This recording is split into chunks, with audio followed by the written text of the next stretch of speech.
नमस्ते, यहाँहरू सम्पूर्णलाई स्वागत छ नेपाल अनलाइन स्कुलको युट्युब च्यानलमा र नेपाल राष्ट्र ब्याङ्क सहायक द्वितीयको हामी सिलेबससँग रिलेटेड विभिन्न विषयमा अध्ययन गरिरहेका छौँ। यसै क्रममा आज पनि हामी यो भिडियोमा दोस्रो चरणको लिखित परीक्षामा लेखखण्डबाट जम्मा 3वटा प्रश्नहरू 10 नम्बरका आउने गर्छ, 30 पूर्णाङ्कको भनेर मैले अगाडि पनि जानकारी गराइसकेकी छु र हामीले यहाँ चाहिँ 13वटा शीर्षक अन्तर्गत चाहिँ पढ्नुपर्ने छ यो लेखाखण्डमा। यसै अनुरूप हामीले 2 नम्बरमा हेर्न सक्छौं, सिलेबसमा पनि रहेको छ र अघिल्लो जुन 2 नम्बरकै हो जर्नल भाउचर हामीले पढिसकेका छौं र आजको यो भिडियोमा हामी 2 नम्बरमा जर्नल भाउचर सँगै तपाईले हेर्न सक्नुहुन्छ बैंक नगदी किताब बैंक क्यासबुक पनि रहेको छ। यसैसँग सम्बन्धित सम्पूर्ण विषयवस्तुहरू आज हामी हेर्नेछौं यो भिडियोमा। त्यसैले आउनुहोस् अब ढिला नगरी हामी बैंक नगदी किताबसँग सम्बन्धित सम्पूर्ण विषयहरू हेर्नेछौं। क्रमैसँग सुरुमा हामी हेर्छौं बैंक नगदी किताब अर्थात् बैंक क्यासबुक भनेको के हो, यसको डेफिनेसन हेर्छौं। त्यसपछि यसभित्र के कुराहरू समेटिएको छ, के कुराहरूमा ख्याल गर्नुपर्छ भनेर सम्पूर्ण कुरा हामी यसमा हेर्नेछौं। त्यसैले भिडियो स्किप नगरिकन हेर्नु होला, तपाईले जानकारी लिनु होला भन्दै अब म सुरु गर्छु बैंक नगदी किताबको डेफिनेसनबाट। अब यहाँ नम्बर 1 अथवा पोइन्ट पहिलो बुँदा रहेको छ, सरकारी वा सरकारको स्वामित्वमा सञ्चालन भएका कार्यालयहरूले नगद कारोबार गर्दा अभिलेख राख्ने किताबलाई बैंक नगदी किताब अथवा बैंक क्यासबुक भनिन्छ। हामीले यहाँ बुझ्नुपर्ने के छ कुरा भने एउटा सरकारी वा सरकारको स्वामित्वमा सरकारी अथवा सरकारको स्वामित्वमा जुन सञ्चालन भएको कार्यालयहरूले नगद कारोबार गर्दा, क्याशको ट्रान्ज्याक्सन गर्दा अभिलेख राख्ने किताबलाई नै के भनिन्छ, रेकर्ड राख्ने बुकलाई नै बैंक क्यासबुक भनिन्छ। अब दोस्रो पोइन्ट हेरौं। दोस्रोमा चाहिँ के छ भने सरकारी स्रष्टा प्रणाली अन्तर्गत नगद, बैंक अनि त्यसपछि बजेट खर्चको नियमित र व्यवस्थित अभिलेख राख्न तयार पारिने विवरणलाई नै बैंक नगदी किताब भनिन्छ। अर्को पोइन्टमा चाहिँ के छ भने सरकारी स्रष्टा प्रणाली अन्तर्गत एउटा नगद भयो, नगद, अर्को बैंक भयो र जुन बजेट खर्चको नियमित रूपमा जुन डेली त्यसपछि सिस्टमेटिक तरिकाले अभिलेखहरू रेकर्डहरू राख्नेका लागि तयार पारिने एउटा विवरण स्टेटमेन्टलाई नै के भनिन्छ, बैंक नगदी किताब भनेर भनिन्छ। यसैगरी अर्को पोइन्टमा रहेको छ, यसमा दैनिक रूपमा विभिन्न स्रोतबाट प्राप्त हुने र भुक्तानी हुने नगद, त्यसपछि बैंकमा जम्मा भएको रकम र बैंकबाट भुक्तानी गरिएका रकमहरू, विभिन्न शीर्षकहरूमा गरिएको पेस्की तथा फर्स्योट भएको पेस्की लगायत बजेट खर्च सम्बन्धी अभिलेख राखिन्छ। अब हामीले 2वटा पोइन्टमा चाहिँ बैंक क्यासबुक भनेको के हो भनेर यसको विशेष गरी डेफिनेसन हेर्यौं। अब यहाँ चाहिँ के कुराहरूको अभिलेख राख्ने हुन्छ, यसमा कसरी राखिन्छ भन्ने सम्बन्धमा छ यो बुँदा चाहिँ। यसमा दैनिक रूपमा विभिन्न स्रोतहरूबाट प्राप्त दैनिक रूपमा कुन स्रोतबाट कुन सोर्सहरूबाट चाहिँ प्राप्त हुने हुन्छ। त्यसपछि अर्को भनेको भुक्तानी हुने नगद, रिसिभ हुने क्याश, त्यसपछि पेमेन्ट हुने क्याशसँग सम्बन्धित भयो। अर्को भनेको बैंकमा डिपोजिट भएको अमाउन्ट र बैंकबाट भुक्तानी गरिएका रकमहरू, बैंकबाट जति पनि पेमेन्टहरू हुन्छन् त्यससँग सम्बन्धित अमाउन्टहरू र विभिन्न शीर्षकहरूमा गरिएको पेस्की विभिन्न कुन शीर्षकमा पेस्की गरिएको छ अथवा एडभान्स दिएको छ। अनि त्यति मात्रै नभए अर्को फर्स्योट भएको पेस्की लगायत बजेट खर्च सम्बन्धी सम्पूर्ण अभिलेख राखिन्छ केमा, बैंक नगदी क्यासबुकमा। अब यसपछि अर्को बुँदा हेरौं। यो चाहिँ सरकारी कार्यालयहरूमा नगदको कारोबार गर्दासँग सम्बन्धित रहेको छ। जुन प्रयोग हुने सरकारी कार्यालयहरूमा नगदको कारोबार गर्दाखेरि प्रयोग हुने फारमहरू मध्ये बैंक नगदी किताब मुख्य फारम हो। यो के हो त, बैंक नगदी किताब भनेको एकदमै मुख्य फारम हो र नगद कारोबारमा हुने हिनामिना तथा दुरुपयोग नियन्त्रण गर्ने उद्देश्यले नयाँ श्रेष्ठ प्रणाली अन्तर्गत, अब हेर्नुहोस् यो चाहिँ एउटा सरकारी कार्यालयहरूमा नगदको कारोबारहरू गर्दाखेरि प्रयोग हुने फारमहरू मध्येको एउटा मुख्य फारम भनेको के हो भन्दा बैंक नगदी किताब हो। अब यो नगद कारोबारमा हुने जुन हिनामिना तथा दुरुपयोग मिसयुजहरू नियन्त्रण गर्ने उद्देश्यले गर्दा नयाँ श्रेष्ठता प्रणालीमा यो अन्तर्गतको जुन नयाँ श्रेष्ठता प्रणाली अन्तर्गतको महालेखा परीक्षकको फारम नम्बर 5 मा बैंक नगरी किताबको व्यवस्था गरिएको छ। हामीले जर्नल भाउचर चाहिँ फारम नम्बर 10 मा हुन्छ भनेर पढिसकेका छौं र यो बैंक नगरी किताब चाहिँ महालेखा परीक्षकको फारम नम्बर 5 मा व्यवस्था गरिएको हुन्छ। अब अर्को बुँदा हेरौं। यसमा के छ भने बैंक नगरी किताब कार्य सञ्चालन स्तरका कार्यालयहरूको गोसवारा खाता हो। अब यो चाहिँ के हो भन्दा बैंक नगदी किताब अथवा बैंक क्यासबुक भनेको कार्य सञ्चालन स्तरका जुन कार्यालयहरूको गोसवारा खाता हो। यसमा दैनिक रूपमा गरिने नगद कारोबारहरूको प्रविष्टि गरिन्छ है। दैनिक रूपमा जति पनि नगदसँग सम्बन्धित कारोबारहरू गरिन्छ ती कारोबारहरूलाई यहाँ पोस्टिङ गरिन्छ र यस खातामा जम्मा कतिवटा 5 वटा खाताहरू समावेश भएका छन्। ती खाताहरू के हुन् भन्दा मैले यहाँ लेखिसकेकी छु, तपाईले हेर्न सक्नुहुन्छ। 5 वटा खाताहरू समावेश हुन्छ यो बैंक नगदी किताबमा। के खाता समावेश हुन्छ हेरौं। यहाँ नम्बर 1 मा छ नगद खाता है, यो क्याशसँग सम्बन्धित छ। अर्को बैंक खाता बैंक, त्यसपछि 3 नम्बरमा बजेट खर्च खाता, 4 नम्बरमा पेस्की खाता यो एडभान्ससँग सम्बन्धित छ। अर्को भनेको विविध खाता गरी जम्मा 5 वटा खाताहरू चाहिँ समावेश गरिएको हुन्छ र यो बुँदामा पनि स्पष्ट भइसक्यो। अब अर्को बुँदा हेरौं। अर्को बुँदामा के को कुरा गरिएको छ भन्दा यो बैंक नगदी किताब दोहोरो लेखा प्रणालीमा आधारित छ। अब कुरा आएको छ यहाँ यो बैंक नगदी किताब केमा आधारित छ भन्दा दोहोरो लेखा प्रणालीमा आधारित छ है। र त्यसैले माथिका प्रत्येक खाताहरूको डेबिट डिआर र क्रेडिट सिआर महल सहित बैंक नगदी किताबमा जम्मा 18 वटा महलहरू कोलमहरू हुन्छन्। कतिवटा हुन्छ 18 वटा हुन्छ। पहिले चाहिँ 17 वटा थियो र अहिले परिमार्जन गरेर यो 18 वटा भएको छ र हामी यो परिमार्जित जुन बैंक नगदी किताबको फर्म्याट पनि 18 वटा कोलम भएको भरि हेर्छौं हामी यहाँ तल। अब यसमा चाहिँ कुरा के आएको छ, दोहोरो लेखा प्रणालीमा हुन्छ यो आधारित बैंक नगदी किताब र यसले गर्दा चाहिँ जुन हामीले यहाँ माथि 5 वटा खाताहरू हेर्यौं नि, नगद खाता, त्यसपछि बैंक खाता, बजेट खर्च खाता, पेस्की खाता र विविध खाता गरी यी प्रत्येक खाताहरूको एउटा डेबिट र अर्को क्रेडिट कोलमहरुमा अथवा बैंक नगदी किताबमा यो जम्मा 18 वटा महलहरुमा रहेको हुन्छ।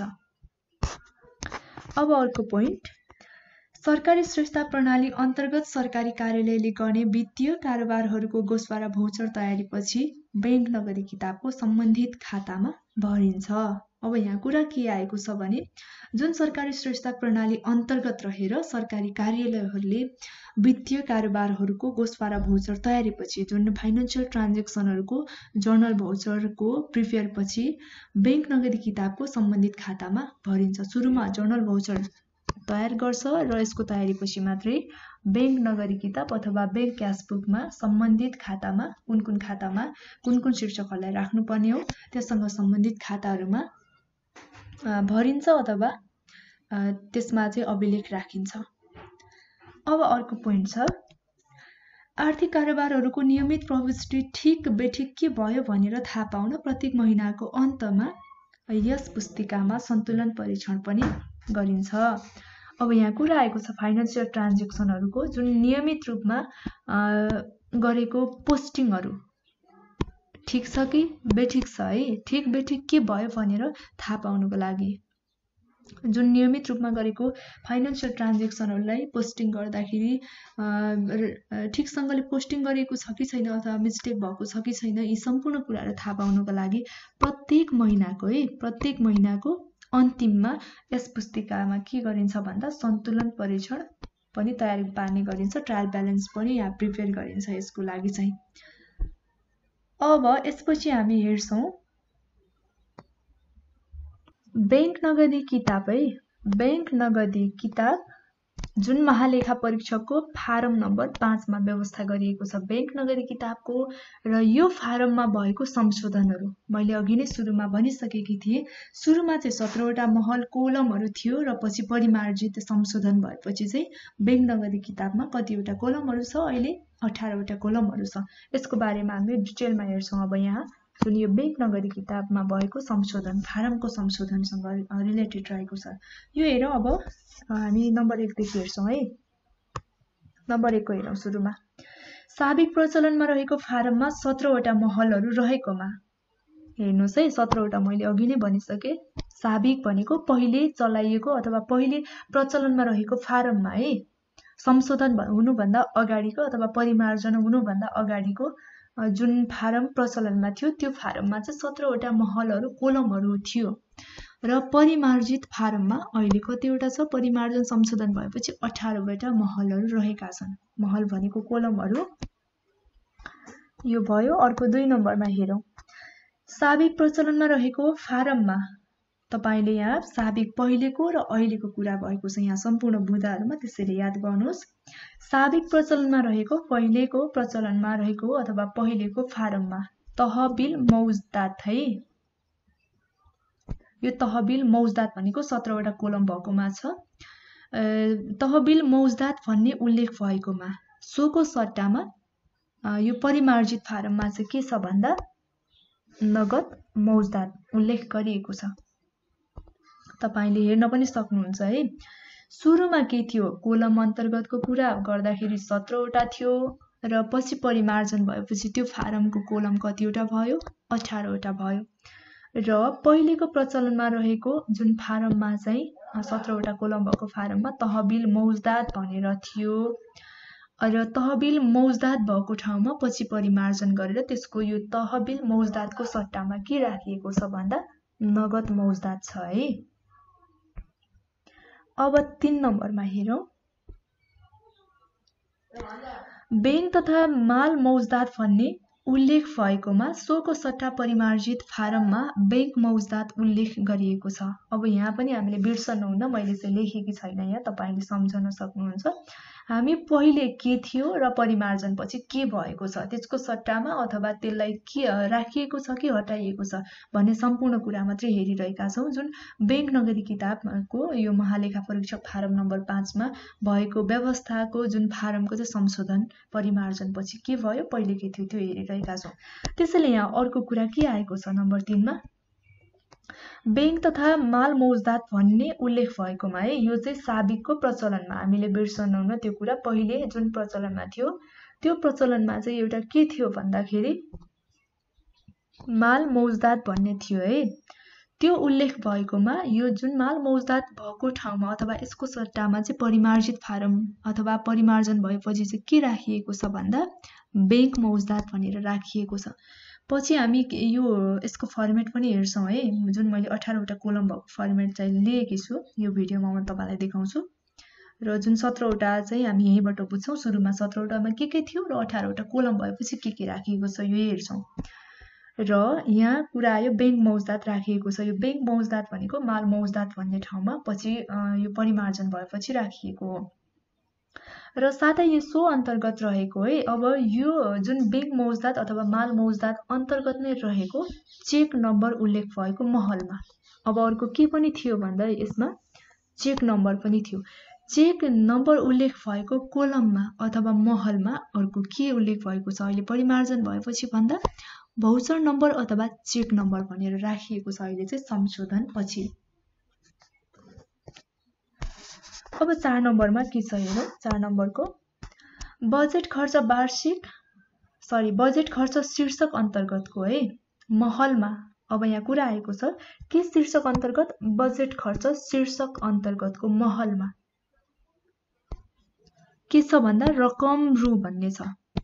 17 वटा कोलम भएकोमा यो है बजेट खर्च शीर्षकमा कुन शीर्षकमा बजेट खर्च शीर्षकमा भएको जुन कोलममा रकम रु भन्ने उल्लेख भएकोमा सोको सट्टामा परिमार्जित फारममा अब परिमार्जन पछि चाहिँ के राखिएको छ भन्दा खर्च संकेत नम्बर र रकम रु भनेर राखिएको छ पछि चाहिँ। अब 5 नम्बरको बुँदा हेरौँ। पेस्की भन्ने उल्लेख भएकोमा सोको सट्टामा परिमार्जित फारममा पेस्कीलाई चालु आर्थिक वर्षको पेस्की र सो अन्तर्गतका महलहरूमा दिएको र फर्सिएको तथा गत विगत आर्थिक वर्षको पेस्की अन्तर्गतको महलमा जिम्मेवारी सारिएको र फर्सिएको उल्लेख गरिएको छ।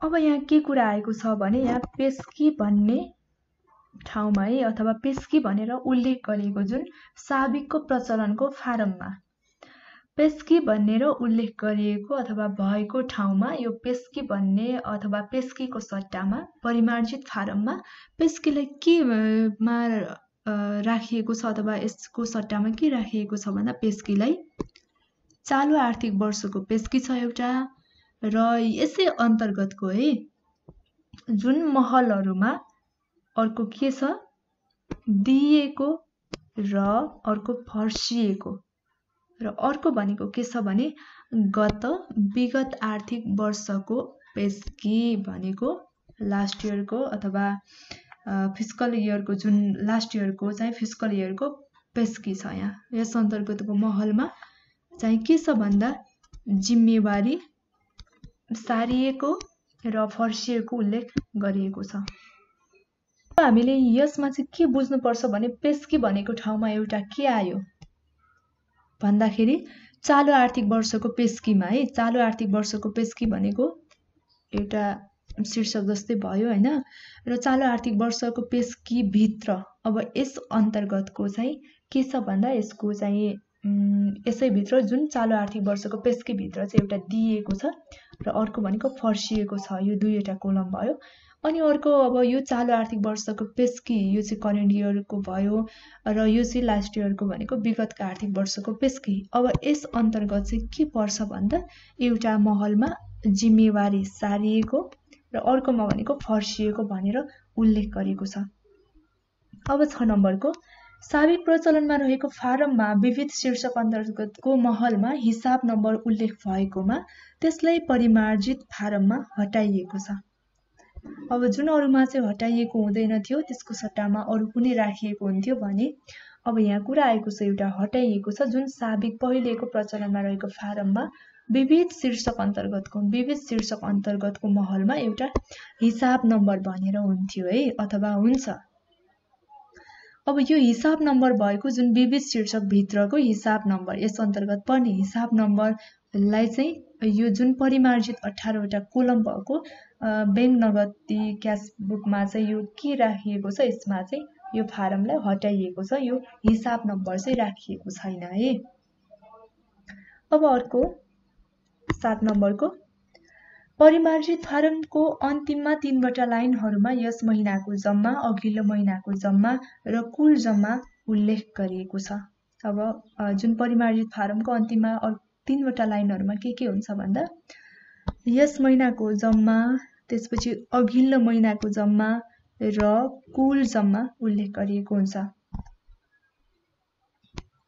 अब 8 नम्बरमा अन्तिममा चढाउनेको जाँच गर्नेको र स्वीकृत गर्नेको नाम दर्जा हस्ताक्षर र मिति समेत उल्लेख गरिएको हुन्छ। अब यहाँ अन्तिममा चाहिँ के हुन्छ चढाउनेको त्यसपछि जाँच गर्नेको चेक गर्नेको अनि एप्रुभ स्वीकृत गर्नेको नाम के हो त चढाउनेको नाम अनि जाँच गर्नेको नाम र स्वीकृत गर्नेको नाम अनि यिनीहरूको दर्जा भनेको पद र सिग्नेचर त्यसपछि डेट मिति उल्लेख गरिएको छ। अब चाहिँ हामी के हेर्छौं यहाँ 18 महलीय बैंक नगदी किताबको नमुना अथवा यो 18 वटा कोलम भएको बैंक क्यास बुकको फर्मेट रहेको छ स्याम्पल रहेको छ यहाँ यो हेर्छौं। अब यो चाहिँ परिमार्जित हो 18 वटा कोलम भएको चाहिँ मैले लिएको छु यहाँ है तपाईहरुलाई देखाउनको लागि र यसबाट पनि अझ हामी धेरै कुराहरु स्पष्ट हुन्छौं। र सुरुमा यहाँ 18 महलीय बैंक नगदी किताबको नमुना त्यसपछि नेपाल सरकार त्यसपछि यहाँ सुरुमा लेख्नु पर्यो कार्यालय कुन हो अथवा विभाग हो कि अथवा मन्त्रालय हो कार्यालय विभाग मन्त्रालयको नाम अगाडि अर्को बैंक नगदी किताब भइहाल्यो।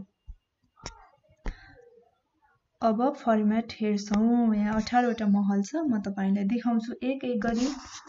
सुरुमा भनेको हामीले मिति है। अब यहाँ चाहिँ मिति भनेको जुन मितिमा चाहिँ गोसपारा भौचरमा उल्लेख खित मिति लेखिन्छ यहाँ चाहिँ जुन जर्नल भौचरमा कुन डेट रहेको छ त्यो लेखिन्छ यहाँ। अर्को यहाँ संकेत नम्बर छ संकेत नम्बरमा चाहिँ जुन गोसपारा भौचरको नम्बर लेखिन्छ है यहाँ गोसपारा भौचरको नम्बर लेखिन्छ संकेत नम्बरमा। अर्को भनेको विवरण। विवरणमा कारोबारहरूको संक्षिप्त बेहोरा लेखिन्छ। यहाँ चाहिँ कारोबारहरूको के छन् त भने यो पार्टिकुलर हो विवरण भनेको। यसमा चाहिँ संक्षिप्त रूपमा बेहोराहरू चाहिँ लेखिन्छ, उल्लेख गरिन्छ। अब सुरुमा एउटा कुरा सम्झौँ, हामीले जुन बैंक नगदी किताबमा 5 वटा खाताहरू उल्लेख गरिएको हुन्छ भनेर योभन्दा अगाडि पढिसक्यौँ। अब 5 वटा खाताहरू यहाँ आएको छ है। नम्बर 1 मा के आएको छ? नगद मौजदात। नम्बर 2 मा बैंक मौजदात। नम्बर 3 मा बजेट खर्च। अनि अर्को भनेको पेस्की भनेर आएको छ यो नम्बर 4 मा है, पेस्की नम्बर 4 मा। र अर्को नम्बर 5 मा हामीले के हेरेका थियौं? विविध भनेर हेरेका थियौं। र यो चाहिँ महालेखा परीक्षक फारम नम्बर 5 मा व्यवस्था भएको छ बैंक नगदी किताबको। अब हामीले विवरण सकिसक्यौं भने अब नगदमा यहाँ के छ भन्दाखेरि अब यहाँ नगद मौजदातमा छ। नगद मौजदात चाहिँ जुन 17 वटा कोलममा चाहिँ के थियो? तहबिल थियो र पछि परिमार्जन भएपछि चाहिँ नगद मौजदात राखिएको हो। अब नगद मौजदातमा हामीले एउटा डेबिट, अर्को क्रेडिट। अब सुरुमा डेबिटको चाहिँ कस्तो हुन्छ भन्दा जुन यो मौजदात डेबिट अन्तर्गत चाहिँ कार्यालयले प्राप्त गरेका नगद रकम अनि त्यसपछि गोसपारा भौचरहरुमा डेबिट गरेको नगद रकम चाहिँ यो नगद मौजदातको डेबिट भयो भने नगद मौजदातको क्रेडिटमा। यसमा चाहिँ गोसपारा भौचरहरुमा नगद क्रेडिट गरिएको अथवा कसैले भुक्तानी दिएको नगद रकम चाहिँ क्रेडिट अन्तर्गत राखिन्छ। अब अर्को छ 2 नम्बरमा बैंक मौजदात। बैंक मौजदातमा डेबिट, क्रेडिट, त्यसपछि चेक नम्बर र मौजदात रहेको छ। अब बैंक मौजदातको डेबिटमा चाहिँ कस्तो हुन्छ भने जुन गोसपारा भौचर अथवा जर्नल भौचरमा डेबिट गरिएको अनि बैंक खाता अथवा चेकद्वारा बैंकमा जम्मा गरिएको अथवा नगदै दाखिला गरिएको चाहिँ यो बैंक मौजदातको डेबिट हो भने अर्को क्रेडिट। बैंक मौजदातको क्रेडिट चाहिँ गोसपारा भौचरमा क्रेडिट गरिएको बैंक खाता वा चेकद्वारा गरिएको अन्य खर्चहरू हो। र अर्को छ यहाँ चेक नम्बर जुन बैंक मौजदात अन्तर्गत नै रहेको छ यो पनि। अब चेक नम्बरमा चाहिँ कार्यालयले भुक्तानीको लागि जारी गरिएको चेक नम्बर है। कार्यालयले जुन भुक्तानीको लागि चेक जारी गरेको छ त्यो चेकको चाहिँ नम्बर यहाँ चेक नम्बर। अर्को भनेको यो बैंक मौजदात रहेको छ। बैंक मौजदात भित्रको नि मौजदात छ है यो चाहिँ। यसमा चाहिँ कार्यालयले बैंक मार्फत जुन भुक्तानी दिँदा वा बैंकमा रकमहरू दाखिला गर्दाखेरि बढ्न घट्न जाने बैंक मौजदात यो चाहिँ बाँकी बैंक मौजदात जुन रहेको छ बैंक मौजदात अन्तर्गतको यसलाई चाहिँ यसरी बुझिन्छ। अर्को 3 नम्बरमा यहाँ हामी के हेर्छौं? बजेट खर्च छ। बजेट खर्चमा पनि यहाँ के छ भन्दा दुईटा कोलम रहेको छ है। एउटा रकम रु छ, अर्को भनेको बजेट खर्च अथवा यो संकेत नम्बर भनेर छ। अब यसमा चाहिँ बजेट खर्च जुन संकेत नम्बर रहेको छ यसमा चाहिँ जुन बजेट खर्चबाट खर्च भएको सोको चाहिँ बजेट नम्बरहरू चाहिँ अथवा संकेत नम्बर चाहिँ उल्लेख गर्नुपर्छ। यहाँ अर्को भनेको रकम छ। अब यो बजेट खर्च अन्तर्गतको रकममा यस महलमा चाहिँ डेबिट, बजेट खर्च रकम र पेस्की खर्च रकमको अभिलेखहरू राख्ने गरिन्छ र साथै यसबाट पेस्कीहरू फर्सेट गर्दा पनि उक्त रकमलाई चाहिँ कोठामा अथवा राखेर चाहिँ यसै महलमा देखाउने गरिन्छ। अब यो भयो बजेट खर्चको। अब चालु आर्थिक वर्षको पेस्कीमा यहाँ दिएको अर्को फर्सिएको छ।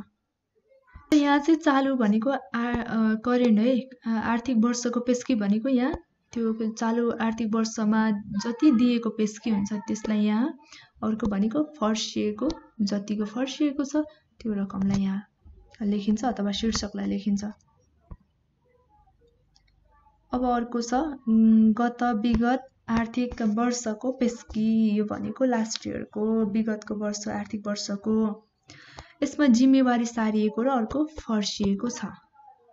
अब यस अन्तर्गत चाहिँ जुन गत वर्ष अथवा गत विगत आर्थिक वर्षको पेस्कीमा यहाँ जिम्मेवारी सारिएको भनेको गत आर्थिक वर्षको पेस्कीबाट जुन चालु आर्थिक वर्षमा जिम्मेवारी सारिएको रकम, अर्को भनेको जुन फर्सिएको कति फर्सिएको छ त कुनै बिलहरु आयो अथवा ल्याएको खण्डमा चाहिँ यो फर्सिएको हुन्छ। यसलाई चाहिँ यहाँ देखाइन्छ। अर्को छ विविध। विविधमा डेबिट, क्रेडिट रहेको छ। जुन अघिल्लो 17 वटा महलमा चाहिँ एउटा हिसाब नम्बर पनि थियो। यसमा यो परिमार्जितमा चाहिँ छैन, विविधमा डेबिट र क्रेडिट मात्रै छ। यो विविधको डेबिटमा जुन नगद मौजदात, बैंक मौजदात, त्यसपछि बजेट खर्च अनि त्यसकी बाहेकका जुन कर्मचारी सञ्चयको सापटी, आयकर आदि डेबिटहरू गर्दा यस महलमा राख्ने गरिन्छ। र अर्को क्रेडिट, यो चाहिँ विविधको क्रेडिट। विविधको क्रेडिटमा नगद मौजदात अनि बैंक मौजदात, बजेट खर्च, पेस्की फर्सीहरू बाहेकका जुनसुकै कारोबारले पनि क्रेडिट गरेमा चाहिँ सो रकम बराबरको रकम चाहिँ यस महलमा राखिन्छ। यो विविध अन्तर्गतको डेबिट र क्रेडिट। अर्को भनेको कैफियत, रिमार्क्स भइहाल्यो। र हामीले यहाँ 18वटा महलको बारेमा हेर्यौं। यो महल 18वटा रहेको छ। यहाँ कोलम 1 2 3 4 5 6 7 8 9 10 11 12 13 14 15 17 18 18वटा महल भएको हामीले बैंक नगदीको एउटा स्याम्पल अथवा फर्मेट हेरिसक्यौं है। अब यसपछि बैंक नगदी किताबको महत्त्व के छ? यति कुरा थाहा भइसकेपछि यसको महत्त्व बारे चर्चा गरौँ। अब बैंक क्यास बुकको अब सुरुमा यहाँ छ ए मा मैले एबीसीडी गरेर 5वटा महत्त्वलाई यहाँ प्रस्तुत गरेकी छु। ए को हेरौँ। यसको प्रयोगबाट कार्यालयले कुनै पनि समयमा आम्दानी र खर्चको वास्तविक स्थिति थाहा पाउन सक्दछ। अब यसको भन्नेको मतलब बैंक क्यास बुकको प्रयोगबाट कुनै पनि कार्यालयले जुनसुकै समयमा आम्दानी, इन्कम र खर्च, एक्सपेन्सेसको वास्तविक स्थिति के छ त भनेर थाहा पाउन सक्दछ।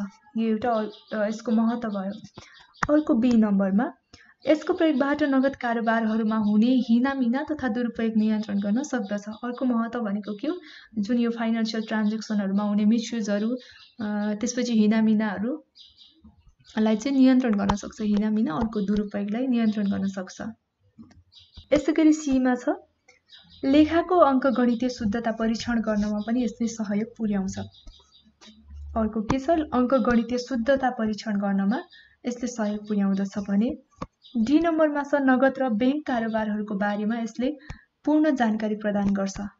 एउटा नगद र अर्को बैंक, जति नगद र बैंकसँग सम्बन्धित कारोबारहरूको बारेमा पूर्ण रूपमा जानकारी दिने काम गर्छ।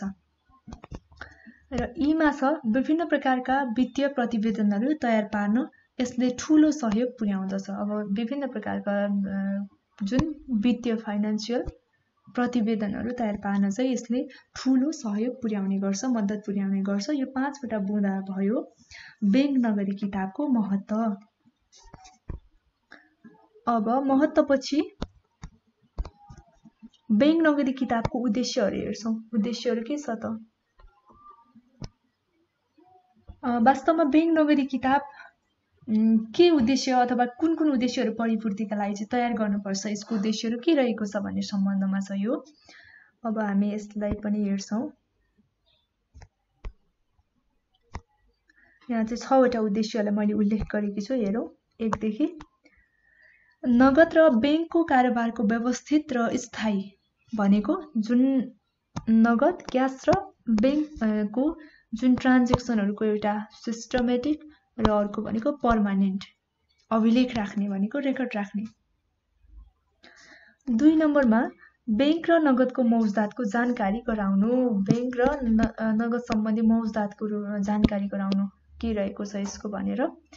अर्को 3 नम्बरमा बैंकमा जम्मा गरिएको त्यसपछि झिकिएको र शेष मौजदात रकमको बारेमा विवरण उपलब्ध गराउनु। अब भनेको बैंकमा डिपोजिट गरेको, विथड्र गरेको र जुन शेष मौजदात र रिमेनिङ ब्यालेन्सको बारेमा, जुन रकमको बारेमा सम्पूर्ण विवरणहरू, स्टेटमेन्टहरू चाहिँ उपलब्ध गराउनु हो यसको उद्देश्य। अर्को 4 नम्बरमा छ नगद पुस्तिका र बैंक विवरणको तुलना गरी हिसाब मिलान विवरण तयार पार्न मद्दत गर्नु। अब यहाँ कुरा आएको छ नगद पुस्तिका र बैंक विवरणको तुलना गर्ने। एउटा नगद पुस्तिका र बैंक विवरण, जुन बैंक स्टेटमेन्टमा के छ त यिनीहरू बीचमा भनेर कम्पेयर गर्ने र हिसाब मिलान, बीआरएस विवरणलाई चाहिँ तयार पार्न यसले मद्दत गर्छ। 5 नम्बरमा विभिन्न शीर्षकहरूमा प्रदान गरिएको पेस्की र फर्स्योट भएको पेस्कीको अवस्था पत्ता लगाउनु। अब कुन कुन शीर्षकमा पेस्कीहरू एडभान्सहरू दिएको छ, त्यसपछि कुन कुन शीर्षकको फर्स्योट भइसकेको छ, ती सम्पूर्ण कुराहरूको जानकारीको अथवा अवस्थाहरू के छ भनेर पत्ता लगाउनु पनि बैंक नगरी किताबको एउटा उद्देश्य हो भने अर्को उद्देश्य भनेको विभिन्न प्रकारका वित्तीय प्रतिवेदनहरू तयार पार्नमा मद्दत गर्नु है। जुन वित्तीय प्रतिवेदनहरू तयार पार्नमा चाहिँ मद्दत गर्दछ। यो मद्दत गर्नु पनि के हो? बैंक नगरी किताबको उद्देश्यहरू हो। र हामीले आजको यो भिडियोमा बैंक नगदी किताब बैंक क्यासबुकको बारेमा छलफल गरिसक्यौँ र धेरै जानकारीहरू तपाईले लिनुभएको छ, मैले आशा लिएकी छु। र आजको भिडियो यति नै। हामीले बैंक नगदी किताबको बारेमा सम्पूर्ण कुराहरू समेटिसकेका छौँ यो भिडियोमा। र अर्को भिडियोमा चाहिँ हामी सन्तुलन परीक्षण अथवा ट्रायल ब्यालेन्सको बारेमा सम्पूर्ण डिटेल जानकारी लिएर उपस्थित हुनेछौँ। तबसम्मका लागि तपाईँ सम्पूर्णको बाँकी पल शुभ रहोस्। हवस् त, नमस्ते।